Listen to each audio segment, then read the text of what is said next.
بسم اللہ الرحمن الرحیم۔ ایک بار ایک لڑکی نے ایک مولانا صاحب سے کہا کہ ایک بات پوچھوں۔ مولانا صاحب نے کہا جی بیٹی پوچھیں، کیا بات ہے؟ لڑکی نے کہا ہمارے سماج میں لڑکوں کو ہر طرح کی آزادی ہوتی ہے، وہ کچھ بھی کریں، کہیں بھی جائیں، اس پر کوئی خاص روک ٹوک نہیں ہوتی۔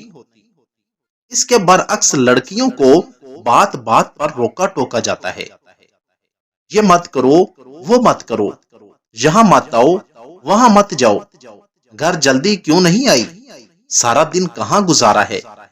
یہ سب سن کر مولانا صاحب مسکرائے اور ایک بہت ہی زبردست مثال کے ذریعے سے سمجھایا کہ اے بیٹی، آپ نے کبھی لوہے کی دکان کے باہر لوہے کے گودام میں کبھی لوہے کی چیزیں پڑی دیکھی ہیں؟ یہ گودام میں سردی، گرمی، برسات، رات، دن اسی طرح پڑی رہتی ہیں، اس کے باوجود ان کا کچھ نہیں بگڑتا اور ان کی قیمت پر بھی کوئی اثر نہیں پڑتا۔ لڑکوں کی کچھ اس طرح کی حیثیت ہے سماج میں۔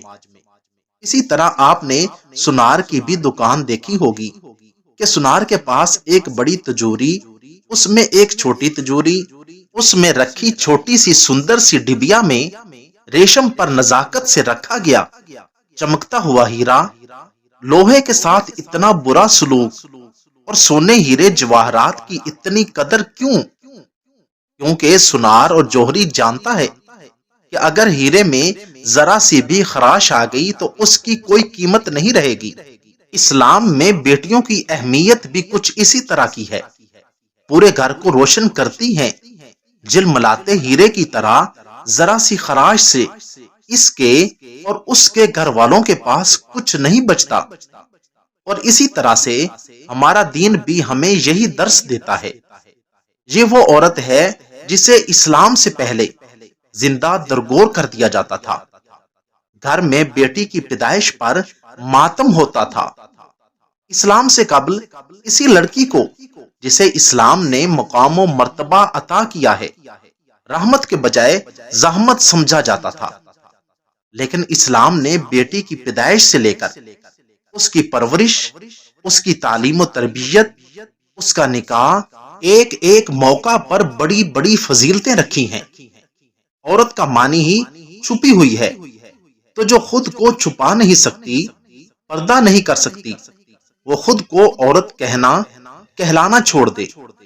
اسلام تو وہ ہے جس نے سب سے پہلے نبی کریم صلی اللہ علیہ وآلہ وسلم کی بیویوں اور بیٹیوں کو پردے کا حکم دیا، اور آج ہم کہتے ہیں کہ ہمارے دل صاف ہیں۔ بس یہی فرق ہے لڑکیوں اور لڑکوں میں۔ پوری مجلس میں خاموشی چھا گئی۔